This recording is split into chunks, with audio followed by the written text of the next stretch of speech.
बिस्मिल्लाहिर्रहमानिर्रहीम। मैं doctor Mohammad Tauseef crop specialist अपने मोटो के साथ कि उठ बांध कमर क्या डरता है, फिर देख खुदा क्या करता है। आज फिर आपकी खिदमत में हाज़िर हूँ और जो सवालात मेरे भाई, मेरे प्यारे दोस्त, मेरे ज़री माहिरीन, मेरे साइंसदान और मेरे प्यारे किसान भाई मुझसे पूछते रहे हैं, तो उनके जवाब देने के लिए आज मैं फिर हाज़िर हूँ। अगर फिर भी कोई कमी कोताही रह जाए या कोई सवाल किसी का जवाब ऐसा रह जाए जो ना मिला हो, पोस्ट के नीचे वो अपना सवाल लिखे तो मैं उसका इंशाल्लाह तफसीली जवाब दूंगा। तो आइए देखते हैं कि हमसे हमारे पिछले सेशन में से दोस्तों ने जो सवाल उठाए उनमें से एक सवाल, सर जो पंसारी से फेरस सल्फेट मिलता है इसकी स्प्रे के लिए कितनी डोज होनी चाहिए, और अगर ज़मीन में डालना हो फिर क्या डोज होनी चाहिए। तो इन भाई से मेरा सबसे पहले तो ये सवाल है कि भाई जब मुझे क्या पता पंसारी ने किससे वो फेरस सल्फेट ली है, तो पंसारी में भी फ़र्क होता है, फिर जो फेरस सल्फेट है उसके सोर्स में फ़र्क होता है, फिर क्वालिटीज़ होती हैं, हो सकता है उसमें सिर्फ 3 से 4% हो, 5% हो, 6% हो। ये तो लेबॉरेटरी टेस्ट ही आपको सही बता सकती है। पहले तो कोशिश करें आप ये चीज़ जहाँ की चीज़ हो वहीं से ही लेनी चाहिए। जब आप अपने खेतों के लिए फेरस सल्फेट लेना चाह रहे हैं तो बाकायदा किसी कंपनी की फेरस सल्फेट परचेज़ करें, और सॉल्यूबल फॉर्म में उन्होंने उसमें बहुत सारे सरफेक्टेंट और बहुत EDTA चिलेशन भी, बाज़ चिलेटेड भी आपको मिल जाते हैं, फेरस के साथ चिलेटेड किए हुए स्प्रे फर्टिलाइज़र्स वो यूज़ किया करें। तो ये पंसारी का काम नहीं चलना, ये नुस्खों वाला सिस्टम नहीं है।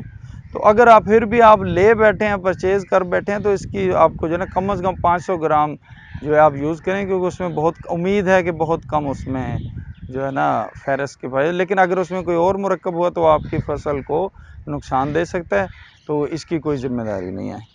तो अब चलते हैं अगले सवाल की तरफ। अगला सवाल सर एक दोस्त ने किया है, भाई DAP में P2O5 होता ही नहीं, उसमें डाई अमोनियम फास्फेट होता है, P2O5 कहाँ से आ जाता है। वाजिब, आप माशाल्लाह मेरे ख्याल में इम्तिहानी नुक्ता निगाह से ये सवाल मुझसे कर रहे हैं। देखें, डाई अमोनियम फास्फेट, जिसमें अमोनिया और फास्फेट का आयन ज़मीन में जाके हल होता है। तो यहाँ पर मैं दोस्त को जवाब देने के लिए, दोस्त को रहनुमाई करने के लिए, देखिए मैं आप लोगों से भी रहनुमाई लेता रहता हूँ और जो मतलब कि मेरे इल्म में होता है वो आपको बताता हूँ। फास्फोरस का जो आयन होता है, यानी कि अकेली फास्फोरस जिसे हम P कहेंगे, P2O5 नहीं P, उसकी एक मजबूरी है, वो अकेला नहीं रह सकता। तो जब आप जो फास्फेट की फॉर्म में आप ज़मीन के अंदर जिस खाद जो रखते हैं वो ऑक्सीजन के साथ केमिकल बना के P2O5 बनाती है। तो जब P अकेली होती है तो इसके साथ उसकी फॉर्म में अगर ये फॉर एग्ज़ाम्पल P 100 किलोग्राम है, तो आपकी P2O5 O के साथ केमिकल बॉन्डिंग करके P2O5 हो जाएगी, और इसके ग्राम्स भी बढ़ जाएंगे, इसके केजीज भी बढ़ जाएंगे, ये 244 किलोग्राम हो जाएगी 100 जो है। तो क्योंकि उसकी बॉन्डिंग के बाद उसमें इंक्रीज़ हो जाती है, ज़मीन में ये P2O5 की फॉर्म में चली जाती है। और ये P2O5 हमारे साथ ज़मीन में एक समझ लें कि एक जो दिक्कत आती है, जो डिफ़िकल्टी आती है, ये क्लोराइड आयन के साथ, ये एल्युमिनियम के साथ, ये बहुत सारे और आयन्स के साथ जाके बॉन्डिंग कर लेता है। अगर आपकी ज़मीन अल्कलाइन होगी तो क्लोराइड आयन के साथ या क्लोरीन कार्बोनेट्स के साथ जाके ये अपने बॉन्डिंग कर लेता है, और बॉन्डिंग की सूरत में, और अगर ये जो एसिडिक सॉइल होगी जो हमारे मुल्क में नहीं है, मैं उसकी बात नहीं करना चाहता, लेकिन फिर भी आपको बता दूं कि जो यूरोप में, जो अमेरिका में, जो उनके बाहर के लोग ज़मीनें हैं वहाँ पे एसिडिक ज़मीनें भी पाई जाती हैं जो हमारे यहाँ नहीं है, उधर ये एल्यूमिनियम के मरकबात के साथ बॉन्डिंग कर लेते हैं। उसके बाद ये एक ऐसा मुरक्कब बना देता है जो इनसॉल्यूबल होता है, जो मूव नहीं कर सकता, जो ज़मीन में मूव नहीं कर सकता और बॉन्डिंग पड़ी रहती है।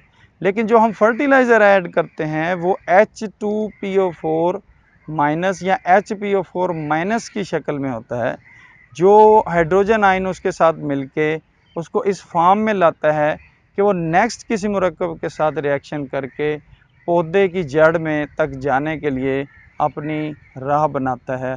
और इसी वजह से जो आपकी फास्फोरस है ये हमेशा स्लोली पौधे को अवेलेबल होती है, या फिर ये बॉन्डिंग कर जाती है, या फिर बॉन्डिंग करके ये ज़मीन में पड़ी रहती है। तो हमारे लिए जो चैलेंज के मसाइल हैं वो ये हैं, एक तो ज़मीन की पीएच को कम किया जाए। जब भी न्यूट्रल पीएच जो कि 7 होती है उसके करीब जाएगी आपकी पीएच, तो बुरान आपकी तमाम न्यूट्रिएंट्स की तकरीबन अवेलेबिलिटी बढ़ जाती है। तो मैं आपको बताता चलूँ, फास्फोरस के लिए हमारी ज़मीनों की पीएच 8.5 तक अमूमन होने लग गई है, 8 बहुत जगहों पर है। तो 8.5 या 8 से जब बढ़ने लगती है तो फास्फोरस की अवेलेबिलिटी फिर कम हो जाती है, क्योंकि ये H2PO4 HPO4 के साथ जो है एक उस आयन के पूल के अंदर एक डिफ़िकल्ट सिचुएशन बन जाती है जिसमें वो अपना इजीली मूव नहीं कर सकता। तो आपको कम से कम 7 के करीब इसकी पीएच लानी पड़ेगी, कम करनी पड़ेगी। जब आपकी पीएच आप किसी तरीके से 8 से 7.5 या 7.8 कर लेंगे तो आपकी अवेलेबिलिटी ज़्यादा हो जाएगी। खैर, आपका सवाल था कि जी वो P2O5 नहीं होती तो ज़मीन में कैसे हो जाती है? ये ऑक्सीजन के साथ रिएक्शन होके ये अपनी स्टेबल फॉर्म में आ जाती है P2O5 में। लेकिन जो खाद हम शामिल करते हैं वो ज़्यादातर जो है ना H2PO4 HPO4 के आयन बनाती है, जिसको पौधा अब्ज़ॉर्ब करके अपनी रूट्स के ज़रिए ऊपर ले जाता है और पत्तों तक और तनों तक पहुंचता है, जिससे उस पौधे में खुशहाली आती है। जी, अब हम आते हैं अपने अगले सवाल की तरफ। जी सर, अगला सवाल एक दोस्त ने किया है। हाँ जी, वो सवाल है कि मैंने सुपर नेपियर लगाया है लेकिन पिछले 1 साल से इसमें बहुत सारे पौधे सड़ जाते हैं, दोबारा नहीं उग पाते। अच्छा दोस्तों, ये आपके लिए सुपर नेपियर ग्रास जो है, इसके लिए इसकी आपको अच्छी प्रोडक्शनल टेक्नोलॉजी देखनी पड़ेगी, और आपने इसका जो सोर्स लिया था वो देखना पड़ेगा, अच्छा सोर्स है या इसका सोर्स आपने कहाँ से लिया था। तीसरा, आपकी ज़मीन, जैसे इससे पहले मैंने एक लेक्चर में बताया था कि ज़मीन के बहुत सारे मसाइल होते हैं, उसका टेक्सचर ठीक नहीं होता, उसमें पोरोसिटी, उसमें सॉइल के दरमियान जो फासले कम हो जाते हैं, उसके नीचे हार्ड पैन होती है। इसके अलावा बहुत सारी फंगल डिसीज़ हैं जो पौधे को सूखने के मराहल की तरफ ले जाती हैं, या आपका सोर्स ठीक नहीं होता। तो इसके लिए मैं आपको सुपर नेपियर ग्रास के लिए बाकायदा इसकी प्रोडक्शन टेक्नोलॉजी और इसके अच्छे सोर्सेज के साथ और किन ज़मीनों में इसको कैसे लगाना चाहिए, कैसे चलना चाहिए बताऊंगा, तभी इसका क्लियर जवाब दिया जा सकता है। जी सर, अगला सवाल है, anxiously waiting for your video on foliar application of micronutrients, kindly make addition of status of foliar spray of macronutrients. जी सर, मैं आपको बताता चलूँ, मेरे ख्याल में आपके सवालात के बाद माइक्रोन्यूट्रिएंट के लेक्चर ऐड कर दिए हैं। अगर फिर भी आप समझते हैं उनमें कोई कमी है, आप कुछ और मज़ीद पूछना चाहते हैं, तो काइंडली स्पेसिफ़िक जो ख़ास बात आप पूछना चाहते हैं उस पर मैं आपको एक बाकायदा पूरा लेक्चर दे दूँगा। बात रह गई मैक्रोन्यूट्रिएंट्स के फोलियर स्प्रे की, तो मैक्रोन्यूट्रिएंट्स मेरे मुताबिक हमेशा आपको जो है ना ज़मीन के ज़रिए ही देना चाहिए, जो हमारे पुराने तरीके जो राइज हैं। तो मैक्रोन्यूट्रिएंट्स में सिर्फ यूरिया के अंदर थोड़ा सा स्लो रिलीज़ फर्टिलाइज़र यूज़ कर लें आप, जैसे कि कैन वगैरह आजकल आ चुकी है जो आपकी पीएच भी कम करती है। तो अगर ये फोलियर स्प्रे आपको करना पड़ जाए तो कब करें और क्यों करें, ये मैं आपको बताता चलूँ। देखिए, कुछ फसलें होती हैं जो बहुत ज़्यादा खाद की डिमांड करती हैं, जैसे कि कपास है, जैसा कि मकई है, जैसा कि आप देख लें कि गन्ना है, या ऐसी फसलें जिनमें आप समझते हैं कि खाद की मकदार पूरी नहीं हो सकी, तब आपको एक खुराकी सप्लीमेंट के तौर पर आपको NPK का स्प्रे या P और K का स्प्रे ये आपको कर देना चाहिए। और K का स्प्रे इसलिए भी आपको करना चाहिए कि जो है उसका जो फल बढ़ जाए, उसकी पैदावार बढ़ जाए। लेकिन पोटाशियम के मामले में आप हमेशा ख्याल करें, जो सल्फ़ेट ऑफ पोटाश है इसकी जो सॉल्युबिलिटी बहुत कम है, इसको कभी भी आप पानी में हल नहीं कर सकते। नाइट्रोजन को आप कर सकते हैं, डीएपी को आप कर सकते हैं, लेकिन काइंडली कभी भी आप सल्फेट ऑफ पोटाश को नहीं करेंगे, क्योंकि ये पूरे 1000 ml के अंदर सिर्फ और सिर्फ 100 ml हल होती है। तो इतनी स्लो सॉल्युबिलिटी की वजह से ये ज़मीन में भी पड़ी रहती है, आहिस्ता आहिस्ता पौधे को मिलती है।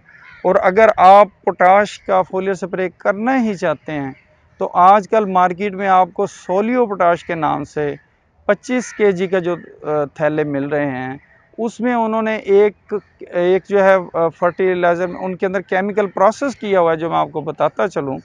उसमें वो डाई सल्फाइड सरफेक्टेंट यूज़ करते हैं, जो उसमें शामिल करके उसको 200 डिग्री फ़ारेनहाइट के ऊपर गर्म किया जाता है।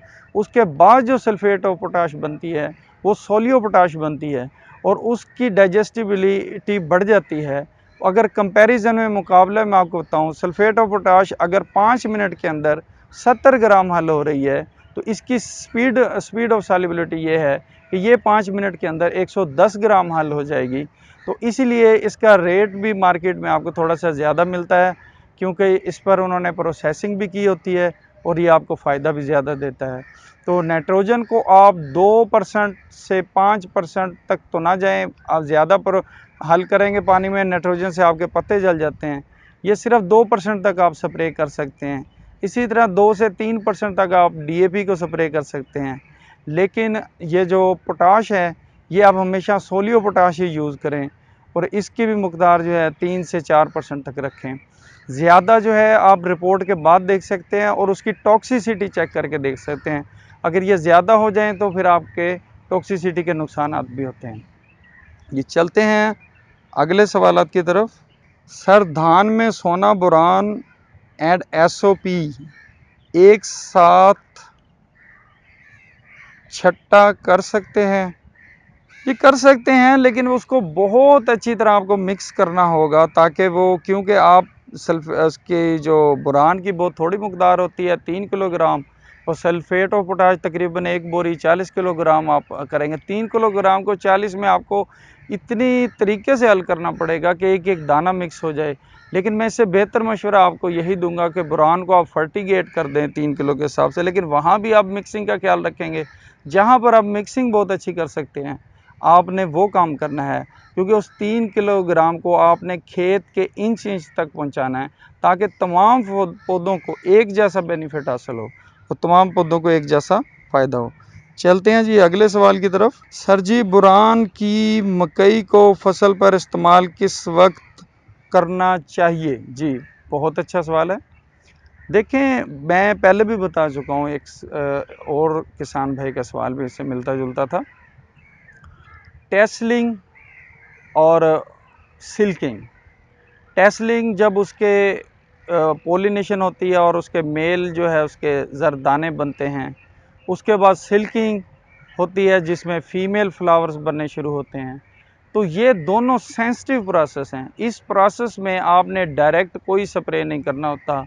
खुदा न खास्ता वो जो है, जो अमल हो रहे हैं, वो जो फ्लावर बन रहे हैं, उसमें जो जरदाने बन रहे हैं, उनमें जब पानी का स्प्रे उस पर पड़ेगा तो वो डिस्टर्ब होंगे, या उनका बनने का अमल रुक सकता है, या वो स्टीरलाइजेशन की तरफ जा सकते हैं। कोशिश करें सिल्किंग और टेसलिंग से पहले स्प्रे कर लें या इसके बाद में स्प्रे करें। आज के लिए बस इतना ही। बहुत शुक्रिया।